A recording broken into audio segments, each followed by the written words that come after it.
Hey there, this is Dan, the producer for Mark and Carrie. If you like this show, we highly recommend you check out Watson's other podcast, Trending Globally.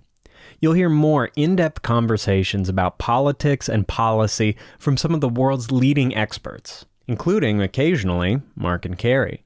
You can find us by subscribing to Trending Globally on Apple Podcasts, Stitcher, Spotify, Google Play, or wherever you listen to podcasts. Again, that's Trending Globally. All right, on with the show. Thanks. Hello and welcome to Mark and Carrie post-election, or maybe post-election episode. But actually, this is also our 50th podcast episode. So happy 50th episode, Dr. Blyth. And I'm using your full title. You kept, well, that's actually my abbreviated title, but let's not go into that. Oh. Hang on, it's 50, really? You didn't tell me. You kept that as a surprise. Well, there has to be something, something to keep you on your toes. Well, I guess that's the case. Also, post-election, I know it's post-election, but he still hasn't left. He still hasn't conceded.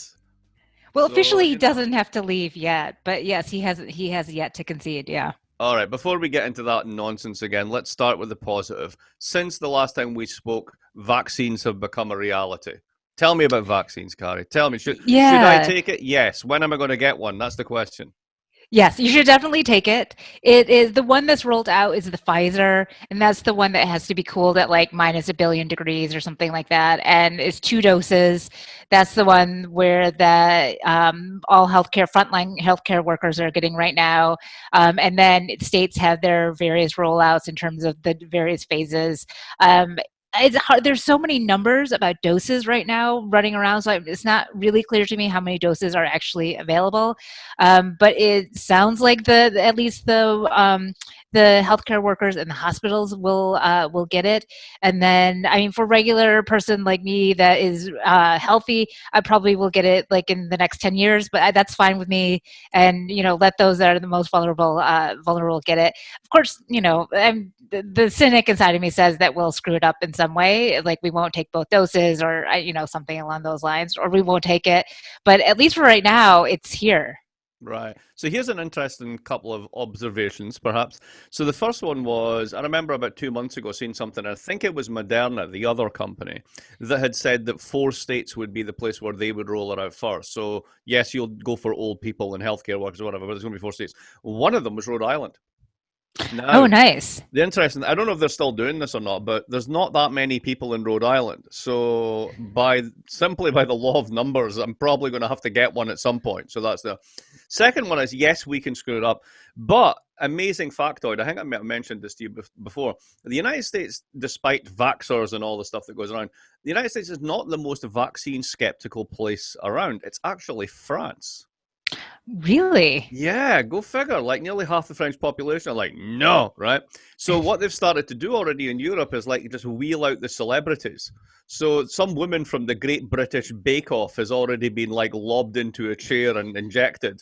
So I think what's going to happen is a really interesting experiment for vaxxers versus anti-vaxxers. So basically we're going to do all the world's celebrities. And then, if it turns out the vaccine's like this terrible, terrible mistake that causes mutations and everyone dies, the upside is we get to kill all the world's celebrities. Which is, there's an upside to the downside. That's all I'm saying. But the serious point is, all the celebrities are going first. Now, of course, you can say that this is public service. We're showing you that you shouldn't be afraid, right? But also what you're doing is queue jumping.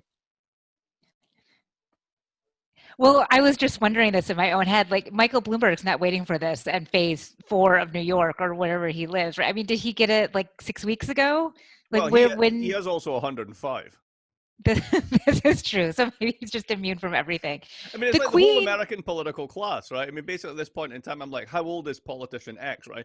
If it's not David Cicilline, the answer is 100. I mean, like, everybody's ancient. On the celebrity track for a second, I saw that the Queen said that she would let everybody know when she had received it. Why isn't so? What 2 questions? 1, why won't we see the Queen actually get the injection? And 2, do you think we'll see President Trump get the vaccination?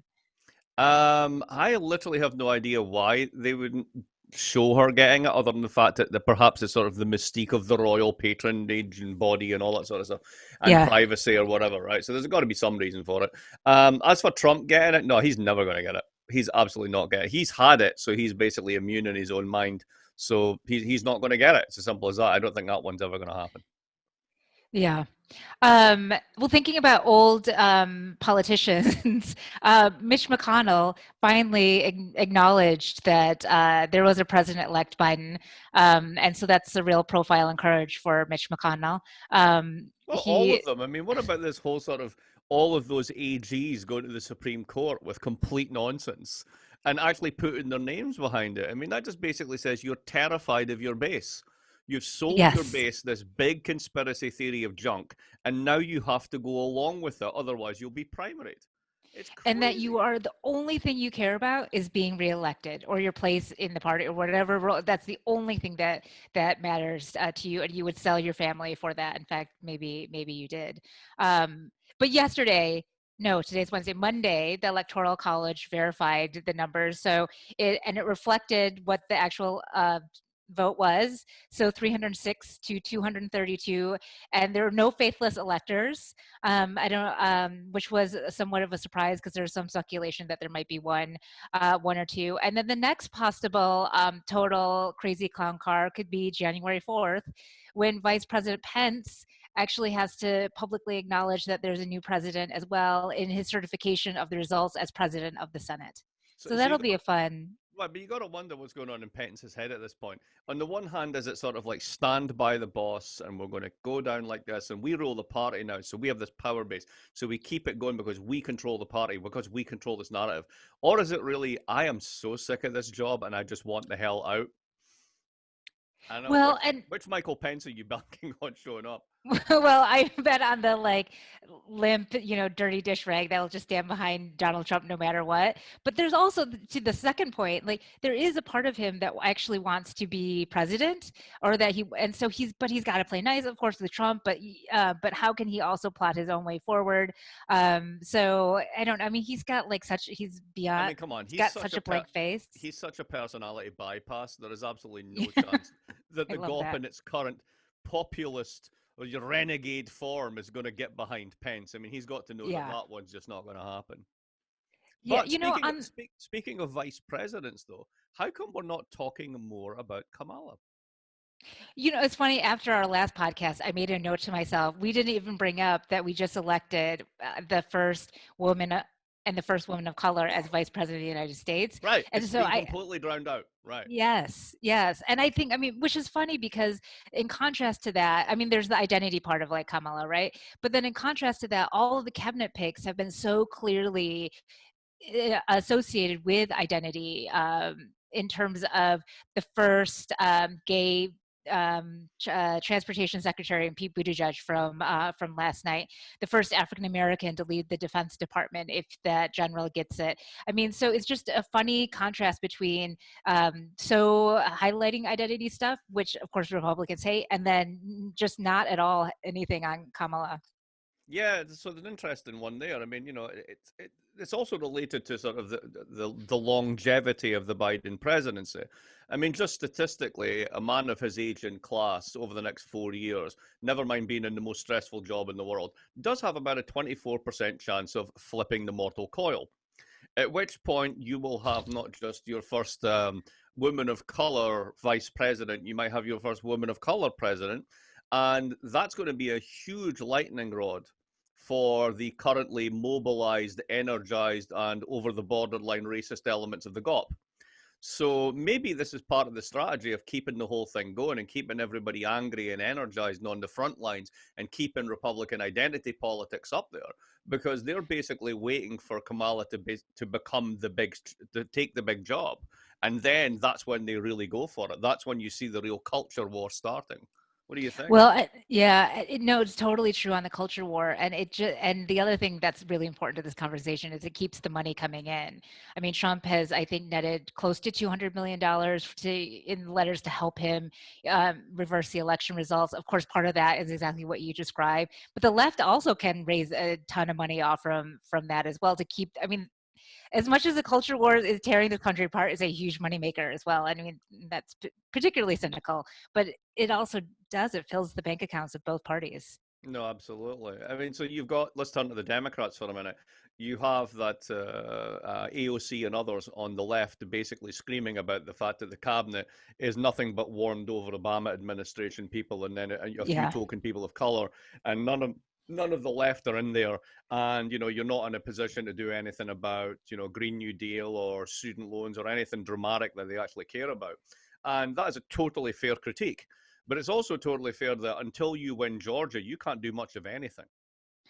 Agree. Until you win the Senate, which leans to the rural states. I mean, this is the real fear I have, is that we're just moving the deck chairs around on whatever boat you choose to put in there. Of course, things will be different. We won't have crazy policies like the Muslim ban, but on big policies like a Green New Deal, is Biden going to move on that? Not in a Republican Senate, and I don't even Exactly. think with a Democratic Senate. Even if he wanted to, exactly. I mean, huge parts of the Biden plan for climate are based upon basically untested and unproven carbon capture and storage. And, I'm all in favor of moving that way. I mean, if you talk to mining companies or whatever, they're like, yeah, we've got tons of carbon absorbing material that we've hacked out of the ground over the past 100 years. Happily, we will mix it with CO2 and bury it back in the ground. But you still need to make that happen. Right. And, we're not even close to that point. So that is definitely a worry. Another worry, particularly if you're CNN, is what the hell are you going to report on once Trump goes? I mean, What your that's transitions are. their whole business model is literally what Trump did in the last 5 minutes. I remember transiting through a few airports and looking at the CNN screen, and every single time I looked up, it was somebody on CNN going, Trump, Trump, Trump. Like, what are they going to do when he's gone? I mean, this is a real question, and I thought about it even for us. I mean, our top topics that we've talked about, it feels like the last, 50 episodes have been COVID, Trump, Brexit, and then fill in the blank on, something else. But the media companies are hugely worried about this. They have, I mean, the Washington Post, the big newspapers have more clicks than ever, especially leading up to the election. CNN, MSNBC, I mean, Fox. I mean, this is all, and they're now panicked about what's going to happen. It's interesting at Fox because, of course, now they're getting outright flanked by OANN and the other crazy Newsmax, which is now saying that Fox is too mainstream. So I mean, Right. but just on the ratings, what are we going to talk about? What is the lamestream media going to focus on when there's no Twitter bomb starting at 8 a.m. for them to report on? Well, it could be interesting because then they might actually have to go back to journalism. They might actually have to report on things that matter to real people in the country and in the world. Whether they've got the skill set to do that after 4 years of having their brains rotted, I'm not entirely sure, but that's what they're going to have to do. Other things that actually have been along, though, let's talk about Facebook. Oh, Facebook, yes. So they have to be broken up. They've got to sell off WhatsApp and Instagram. It seems to me that the government can tell them to do this, but how is that actually implemented? It's a big question in my head. And I guess what the bigger implications for this are and where's Google? I mean, where are the other tech companies, I guess? And is it just trying to send the fear and then other companies will get in line? I mean, it's hard for me to see the strategy. Well, I mean, the strategy is you have poisoned our elections and brought the country to the brink of civil conflict, so you don't get to do this anymore. I mean, that's essentially what the subtext on this is. They could have started with Amazon, but they didn't. They could have started with Google, but they didn't. They went for Facebook for a reason. So, the question you raise, how do you actually regulate this? How do you do a Sherman Act on this? If you think about the historic cases, think about power utilities. So imagine you had the big power company. It's easy. You break them up into regional ones. You make them compete against each other. How do you do that with Facebook? Like, what would sort of the Northeast Facebook look like? How would it compete with Midwest Facebook, right? So then it becomes much more about regulation of what they can and cannot do. Make them a media company, make them responsible for content. Yes. And their main thing is ultimately they're kind of like a shopping mall, right? Where you get in for free and you can go to all these different stores in the mall, and they're collecting rents from the stores, and they're also showing you adverts, right? That's basically the business model. They're like a virtual shopping mall. And essentially, the real thing you need to do is make people pay to go to the shopping mall. And that massively reduces their footprint. And then it leads to competition because you will get free versions. They just won't be as dangerous, right? And other such things. And you already see this in the search engine space. There's a company out there called DuckDuckGo, pardon me, which basically allows you to do all the searches you do on Google and all the rest of it, but basically says, we don't harvest your data, promise. We don't sell it, promise. That's not our gig. So I think that there's a space opening up within this move. But Facebook is really just, the first move there. The EU, maybe they're serious, maybe they're not. They've got two pieces of legislation coming down now. One of them basically says, if you violate the prescriptions of this act, we will fine you 10% of your global revenues. If you do it 3 times, we'll break you up. Now, that sounds impressive, but again, it means, well, what do you mean by break it up? What does it mean to break up Facebook in Italy, right? So, there's a bit of thinking to be done on this, and some people are doing the hard thinking on this. There is some good work out there, but it's interesting. I think this is the beginning of the end of sort of, the Obama administration's love affair with Google in particular. I think that's over. Yeah, that's right. Well, it's also intriguing to me that the first step is just making people pay for it. And that then sends, all of the different ripples across, and even if, whatever the subscription is, Americans will pay for stuff. You pay for Hulu or whatever, Netflix. So it's not that this is now a new thing, and Americans are willing. In comparison to Europe, we pay through the neck, to use a polite version of saying it, for this stuff. Right? We pay twice as much, if not 3 times as much, for comparable plans as Europeans do, because we heavily regulate the sector. We just choose not to do this. We just need to do the same thing. People pay for their mobile phones. Why the hell do they not pay for Facebook? Right. There's an interesting thing in Australia right now. It's called the News Media Bargaining Code, and it's set to be voted on by Parliament. And essentially, they want to make Google and Facebook pay for news that they put on their site, to your point about the shopping mall part.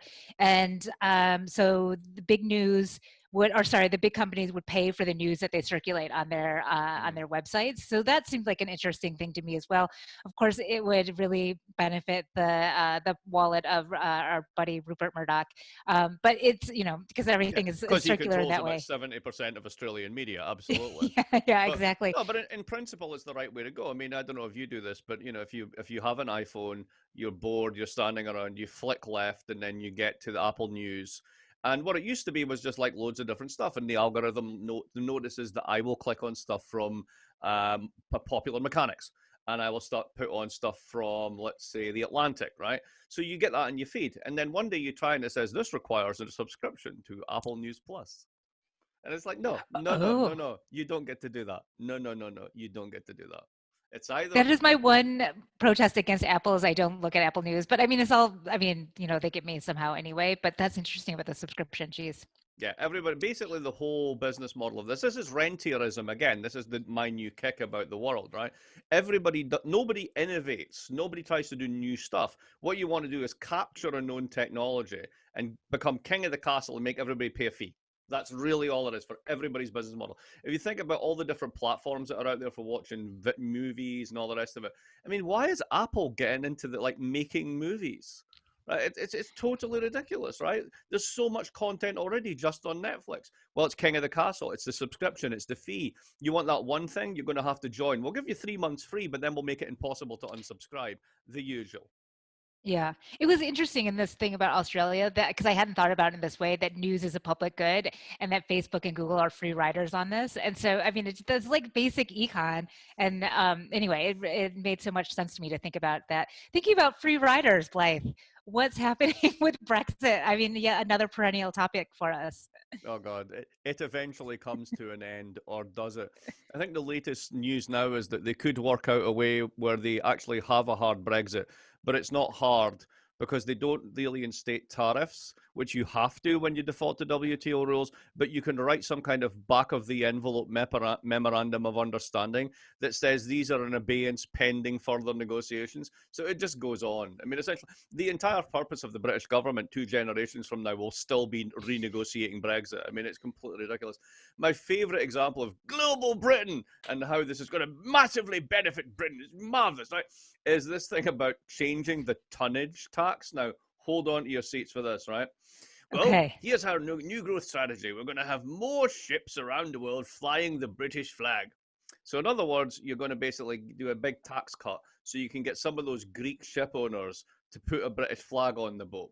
Yes, it will raise £3 billion a year. Okay, £3 billion a year in an economy the size of the United Kingdom. This is your growth strategy?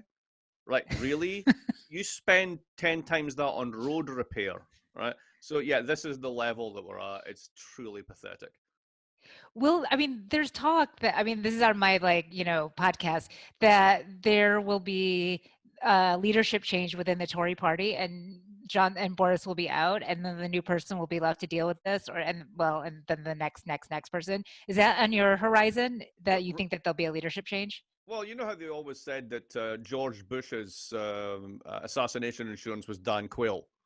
Yeah, Right? I mean, you know, yeah, it was so that's why he was around, right? Well, in a sense, Boris has managed to perfect this because he has his own assassination insurance. Because Brexit. because who's worse than Boris? Well, just look at the bench. I mean, if you think Boris is mental, just like have a look at the rest of that bench. There's no leadership there that's going to take this to a better place because there's no better place to go to. You know, as we've said multiple times, they had the best deal ever. They decided to make that an object of political competition, and they've been trying to get a better deal than the best deal ever for the past 6 years. You can't do it, right? It's a bit like me. It's a bit like me wishing myself taller, right? I can wish myself taller and be very serious about it, but it's just not going to happen, and they just haven't accepted this. Yeah, right. And you're at your optimal height right now. Well, I don't know if it's optimal, but it's the one I'm stuck with. Well, right, but I mean, you're not. Yeah, you're not negotiating anything better. Um, I'm just there, just thinking about the hacking and negotiating anything better. I mean, that Russia has just totally infiltrated essentially everything that all the government entities. And I don't know that, I guess I'm not surprised, but I don't, I mean, like, what do they want? They just want to infiltrate and like get stuff. I mean, can they get the good stuff? I mean, this is where I feel totally out of my depth in terms of what it is that they're looking for and getting. And we all are because no, they're not going to turn around and say, "Well, they really screwed us this time," right? So you know, you get into Treasury. What do you find in Treasury? I honestly don't know what you find that's like strategically sensitive in Treasury. I mean, maybe you can basically just allocate yourself a couple of $1 trillion. Maybe you can just put a line item in the Treasury that says Vlad's fund, and then say Right, it's out, right. right? And we're never going to admit that happened. There's actually a very interesting story from 20, 30 years ago about how actually 40 years ago, how the East Germans managed to get their hands on a couple of $20 bill plates, like the actual printing plates, and they gave them to the Iranians, which is how the Iranians were able to basically bust through sanctions for a decade and a half.